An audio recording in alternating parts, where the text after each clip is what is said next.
So, I don't suppose you're gonna be kind enough to tell me what that little bird friend of yours does. You know, its freaky ass powers. I said, looking over at Rebecca, still stunned that her partner is so much different than her sisters. I mean, big ass wolf, very intimidating, especially when it changes into fog and starts kicking your ass. But what the hell was gonna come out of this little bird? And I thought to myself, oh, well, I don't suppose it matters, Rebecca replied, cheerfully. Even if I tell you, it won't really help you at all. So, I'd like to introduce you to Felicia. Felicia is a Falari. If you don't know what that is, I'll go ahead and explain it to you. A Falari is essentially a type of phoenix, like the ones you used to read about in storybooks. Except Falaris originate from the Fey realm, where they are essentially apex predators, like a T-Rex, or a more modern-day tiger or lion. They're just something that you don't mess with. And as far as the powers of a Falari, it's pretty simple. It's just the power of a phoenix with a slight twist for the Fey realm. While a normal phoenix can't be killed and is simply reborn in the ashes of its death, coming back just the way it was, which makes them astoundingly hard to deal with, because you can't really beat them. That's why people don't mess with phoenixes. A Falari is basically the same.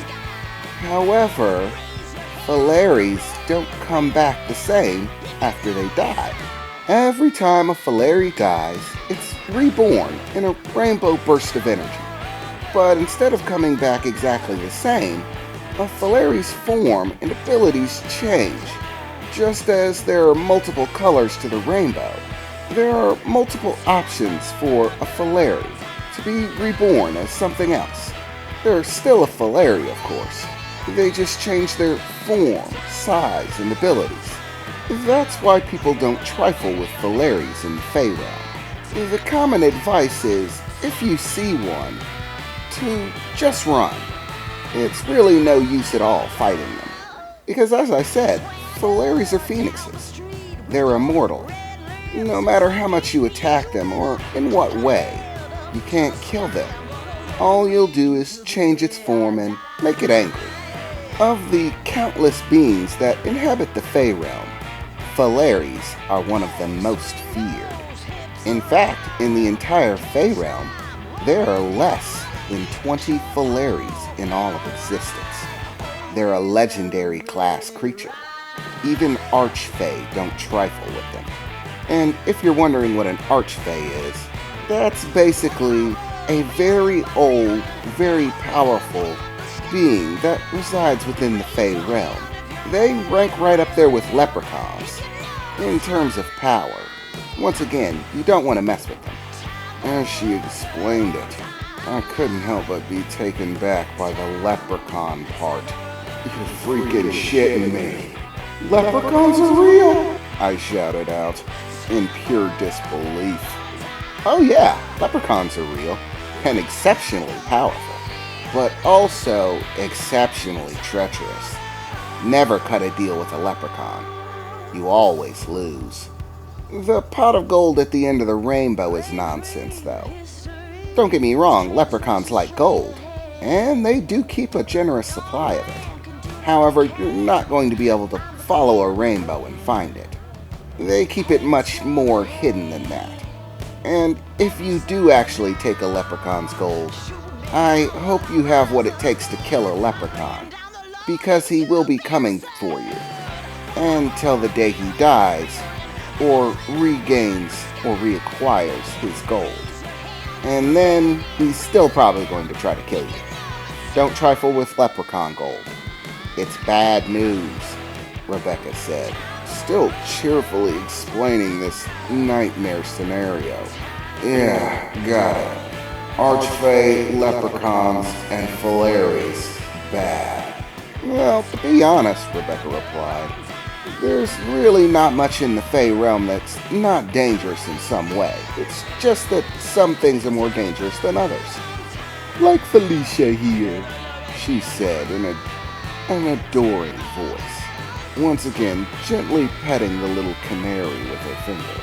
Well, now that that's over with, I think it's about time we get started, she said, casting a questionable grin my direction, as she moved her hand a bit in my direction, and the bird took off, and I do mean took off.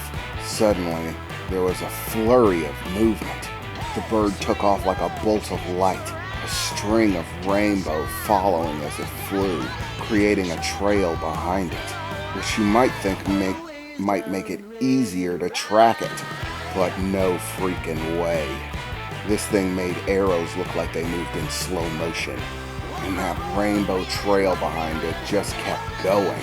It was like from the moment it took off, the rainbow trail just stayed, while the bird soared ever onward, swooping, swooshing, fluttering around in every direction, creating loops and twists. The entire thing was a total acid trip to see, like a never-ending rainbow snake twisting through the air as it flew around everywhere. For a moment, I kept watching it, waiting for an attack. What was this thing gonna do? I thought to myself, even if it's small, that doesn't mean I can question whether or not it's dangerous. I mean, Rebecca already explained that, but what's this one's power? And then I found out, watching as it coursed through the air, leaving that rainbow trail behind it.